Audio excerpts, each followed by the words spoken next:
Okay, atid natin si Katkat dito sa Pantalan kasi uwi siya ng isla. Siyempre, papadala natin siya ng bigas.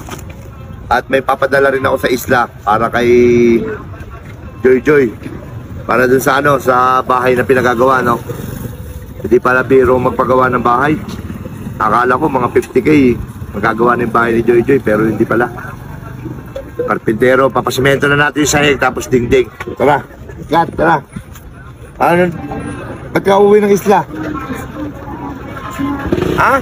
Miss ko na sila papa at si mama. Miss mo mama mo, saka papa mo. Tara dito, baba. Ito, pinadala ko siya ng bigas. Para may bigas din natin sa isla. Dito, Joy. Ano, Pat? Ha? Ha? Yeah. Okay, ito yung sasakay na bangka, oh. Ng bigas, Red. Kaya ano mo itong ano? Ayun ka muna. O, ito. 10,000 dito sa semento. Tapos sa hollow blocks.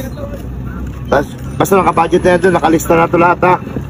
Ito, 1,000. Bawas mo na dito, ha. Bali, ano to? 30 mil. Ha? O, sige. O. Bilangin mo na muna. 30,000 yan.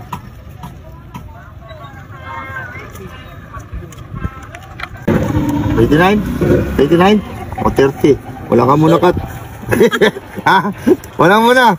Ano eh, ano eh. Sakto lang to eh. Baka mag-iyak ka.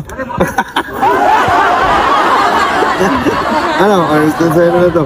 Kulang naman yun. Ano? Bigyan na doon? Sigurado ka? Sige, sige lang. Ayaw mo? Bigyan na doon? Sige, bigyan na doon. O kaya mo ito ipasan? Ha? Kailan ka magbalik dito? Doon ka magtingin kasi. Kailan ka magbalik dito? Ha? O, linggo. Sige. Dala mo kami daing, ha? Kaisda. Sabi mo sa papa mo. Dala daw sila daing. O, tingin kaya mo yan? Biyahe na sila. Kargado sila. O, ano? Ano? Kargado sila. O. Sobrang daming karga. Mga ilang oras ang biyahe nyo yan doon? Hoy, Marian, uwi ka rin? Ilang oras ang biyahe nyo dyan? 2 hours. 2 oras. Ay, pagado na sila. Ingat kayo. Sakay ka na, Kat. Okay, kala ko ang gastos sa bahay, mga kubo.